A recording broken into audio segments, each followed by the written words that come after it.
সেটা হচ্ছে যে আপনি যদি মুসলমান, আমি যদি মুসলমান হই, আমার হাত, পঞ্চ ইন্দ্রিয়, আমার চোখ, আমার নাক, আমার মুখ, আমার জবান সবকিছু ইসলামের পক্ষে থাকবে, মানুষের পক্ষে থাকবে, মানুষের কোনো অকল্যাণ হবে না। সেইটা হলো ইসলাম। আমি যদি ইসলাম হয়ে থাকি, আমি যদি ইসলাম পালন করি, আমার সমস্ত কাজ কথা মানুষের মঙ্গলের জন্য ব্যয় হবে, তবে হবে ইসলাম। তবে হ্যাঁ, ইহুদি এবং খ্রিস্টানদের চেয়ে আমাদের একটু তফাৎ আছে। তফাৎটা হলো এইটা যে ওরা বড়দিন আসলে জিনিসের দাম কমায় দেয়, আর আমরা মুসলমানরা জিনিসের দাম বাড়ায় দিই। আমি মিথ্যা বলছি না সত্য বলছি? আমরা মজুদদারি করি, আমরা জিনিস আটকে আটকে দাম নেই, আমরা এগুলো করি।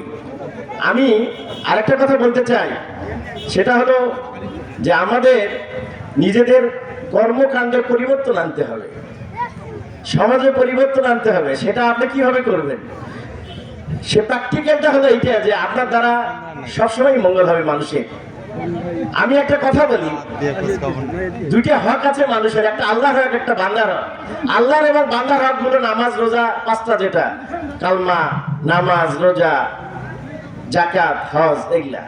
আর বান্দার হক হলো যেমন আমার বোনের জন্য আমি দেইনি, আমার বোনকে বাড়িতে উঠতে দেইনি, আমার বড় ভাইকে জমি দেইনি, আমি ইসাক মৌলানা সাহেবের কাছে 10,000 টাকা নিচে দেইনি, সেটা হলো বান্দারা। এই বান্দারা কখনো আল্লাহ মাফ করবে না। এই জন্য আমরা বড় বড় কথা বলি সবাই, কিন্তু ভিতরে ভিতরে সবাই 2 নম্বরই করি।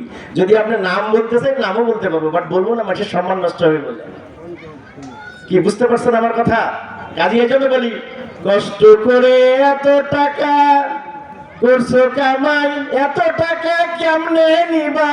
কাফনে তো পকেট নাই, কাফনে তো পকেট নাই। আলেকজান্ডার, সে বিশ্ব জয় করা আলেকজান্ডার, সে মৃত্যুর সময় 3টি কথা বলেছিল তার পিএসকে, যে আমি মৃত্যুর পরে আমার এই লাশটা যেন ডাক্তাররা বহন করে।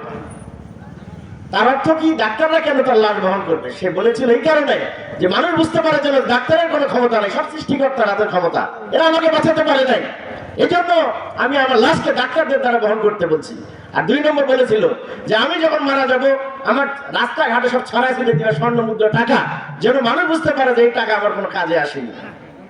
আরেকটি কথা বলেছিল যে আমি যখন মারা যাব, মারার পর আমার 2 হাত কাফিলের বাইরে খোলা রাখবা, যাতে মানুষ বুঝতে পারে যে আমার হাতগুলো খালি হাতে চলে যাচ্ছে পরকালে। এই জন্য বলি, পুলিশ ধরলে ঘুষ দিয়া সুইটা সহায়, আজরাইল তো ঘুষ খায় না, ধরলে জামিন নাই। বুঝতে পারছেন? এই জন্য আপনাদেরকে, আমাদেরকে প্রথমে কি করতে হবে, যে আমাদের খালি হাতে যেতে হবে। কাজেই এত কামড়া কামড়ি করে লাভ নাই যে আমি এটি হব সেইটি হব, এত টাকা কামাই করব, এগুলা কেউ খালি হাতে যাবে না। শুধু চলে যাবে আমল, আপনার আমল, ইখলাস, আপনার আখলাক, আপনার আমল, আপনার কাজ, এগুলো চলে যাবে। আল্লাহর হক যদি আপনি কিছু করেন, সেটা আল্লাহর এবং আপনার ব্যাপার। বান্দার হক যদি আপনি নষ্ট করেন, সেটা কখনো মাফ করে দেবে না আল্লাহ। এই আল্লাহ এটা হাতে নিবে না। এই জন্য আপনাদের উচিত, আমি জানি আমাদের গ্রামে বাড়ি, আমি গ্রামে জন্ম হয়েছি, এখানে আমার জন্ম, এবং এই সামনে দেখতেছেন না, এক সময় আমি এখানে থাকবো মাটির নিচে। কাজী আমার অবস্থা বুঝতে পারছেন তো? এই জন্য মানুষের কাজ হবে মানুষের কল্যাণ। আমি এটা করবো, সেটা করবো, ওটা করবো, 2 নম্বরই করবো। আমার কথা, দাড়ি আল্লাহর সুন্নত, টুপি আল্লাহর সুন্নত, রাসূলের সুন্নত, দাড়ি টুপি এটা ভালো জিনিস, আমি এটাকে সম্মান করি। কিন্তু এইটা লেবাস লাগায়া যদি কিছু করা হয়, সেটাকে আমি অসম্মান করি। ঠিক আছে? তাহলে কি বলো, এই সুন্দর ফুল, সুন্দর ফল, মিঠা নদীর পানি, খোদা তোমার মেহেরবানি। সব আল্লাহর মেহেরবানি। আল্লাহ আমাদেরকে চোখ ভালো রাখছে, খোলা, অসুস্থ রাখছে। সুস্থতা আল্লাহর বড় নেয়ামত। আল্লাহ রাব্বুল আলামিন আমাদেরকে সুস্থ রাখুক, এই দোয়া আমরা সবাই সবার জন্য করি। বলে না, আল্লাহুম্মা সাল্লি আলা সাইয়্যিদিনা মাওলানা মুহাম্মদ। আমি আরেকটা কথা বলতে চাই, গীবত নিয়ে একটু কথা বলতে চাই। কোন টেবিলে বসলে শিক্ষিত অশিক্ষিত লোক সমানে গীবত করতে থাকে, আর এই গীবতের অনেক বড় শাস্তি। ঘুষ খাইলে লাভ হয়, গীবত করলে কোনো লাভ হয় না। আপনি যদি গীবত করেন তাও পাপ, গীবতকারীদের সাথে বসে আড্ডা মারেন তাও পাপ, আপনি যদি প্রতিবন্ধা করেন তাও পাপ, এবং আপনি তওবা করলে গীবত কবুল হবে না। কারণ তওবা তো, এটা তো আপনার আল্লাহর সাথে ব্যাপার না। তওবা মানে কি, আমি এই কাজটা ভুল করেছি আর করব না। কিন্তু এটা তো আল্লাহ তো সাথে আপনার ব্যাপার নেই, মানে বান্দার সাথে।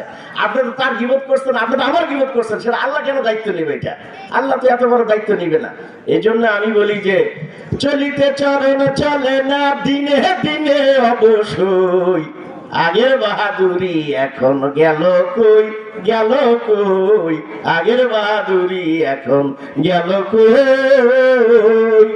মাথায় চুল পাকিতেছে, মুখের দাঁত লড়ে গেছে, চোখের জ্যোতি কমে গেছে, মনে ভাবি চশমা লই। 40 বছর পরে চশমা ছাড়া চোখে দেখা যায় না, আর একটু পরে দাঁত পড়ে যায়, তারপরে সুপারি খাওয়া যায় না, বিশেষ সুপারি খেতে হয়। এই জন্য বাহাদুরির কিছু নাই। আমি মনে করি আমরা গিবত করবো না। কি বলেন, গিবত করবেন না? কে হাত তোলেন দেখি কাল থেকে। গিবত করবো না কারো, কাল থেকে হাত তোলেন দেখি। কার মেয়ে কোথায় গেছে, কার বউ কি করছে, এগুলো নিয়ে বলার কিছু দরকার নেই। এটা আল্লাহ রাব্বুল আলামিনের ব্যাপার, আর যার বউ তার ব্যাপার। আপনার কাজ হলো গিবত না করা। আমরা গিবত করবো না, ঠিক আছে? আর একটা হলো মিথ্যা কথা। আল্লাহ, আল্লাহু আকবার। আমি তো দেখি ভাই, মিথ্যা কথা ছাড়া